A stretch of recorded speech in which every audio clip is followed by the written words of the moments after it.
Good morning সবাইকে। এই শুভ দীপাবলির অনেক অনেক আন্তরিক প্রীতি ও শুভেচ্ছা। 2025-এর এই শুভ দীপাবলি যেন সকলের খুব ভালোভাবে যায়, সুস্থভাবে যায়, এই কামনাই করি ঈশ্বরের কাছে। ছোট্ট করে আমার কালী পুজোর গল্পটা শেয়ার করি তোমাদের সাথে। সকাল সকাল বেরিয়ে পড়েছি আমি আর কর্তামশাই একটু টুকটাক কেনাকাটা করতে। একটু টুনি বাল্ব, একটুখানি ওই মোমবাতি আমি এবার লাগাইনি। আমি ওই প্রদীপ জ্বালাতে ভীষণ ভালোবাসি।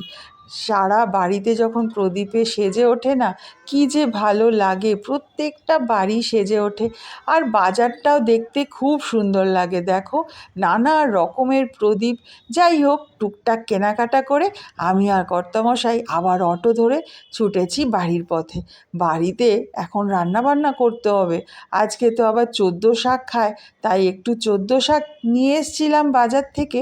14 শাকের মধ্যে কী শাক রয়েছে জানি না, তবে আমি মূলোর শাকের মধ্যেই 14 শাকের একটু বান্ডিল মিশিয়ে দিয়েছি। তারপর রান্না করেছি মূলোর ডাল, একটু বেগুন ভাজা আর মাছের ঝোল, ওই বেগুন দিয়ে কাঁচা লঙ্কা কালো জিরে ফোড়ন দিয়ে তাড়াতাড়ি করে। আজকে তো স্পেশাল দিন, একটু থালাটা সাজিয়ে নিয়েছি। আরও মূলোর শাকে একটু কাসুন্দি দিতেই হবে। তারপরে একটা মিষ্টি। ব্যাস, দুপুরের খাওয়া দাওয়া সেরে বিকেল বেলায় ঠাকুরের সামনে একটু প্রদীপ জ্বালিয়ে দিলাম। তারপরে আমাদের পাড়ায় এসে গেছে আবির চট্টোপাধ্যায়। পাঠিয়েছি তাড়াতাড়ি করে কর্তামশাইকে। আমাদের পাড়ার পুজোর শুভ উদ্বোধন করে গেলেন আবির চট্টোপাধ্যায়। এই দেখো মায়ের মুখটা। বাড়িতে এসেই তিতুন ওর বাবা লাগাচ্ছে সারা বাড়িতে এই যে প্রদীপ। আমার আজকের এই দিনটা এত ভালো লাগে। পেছনেও কিছু প্রদীপ জ্বালিয়ে দিলাম। আর আমাদের পাড়ায় এত সুন্দর প্রোগ্রাম হয় 3-4 দিন ধরে, নানা রকমের ফাংশান। এই যে কচি কাচাদের নাচ দিয়ে শুরু হয়েছে।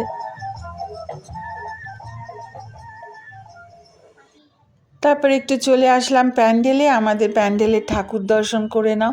মন্দিরেও কালকে পুজো হবে, তারপরে অনেকের বাড়িতেও নেমন্তন্ন আছে।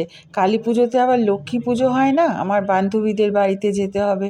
রাস্তাটা কি সুন্দর করে সাজিয়েছে দেখো, আজকে এত ভালো লাগছে। তারপরে একটু অনেকক্ষণ বন্ধুদের সাথে পাড়ার ফাংশান দেখলাম, দেখে চলে এলাম বাড়িতে। আর আকাশে বাতাসে আজকে শুধুই বাজি আর নানা কালারের। এই দেখো, এইভাবেই কাটলো আমার শুভ দীপাবলি। Bye bye.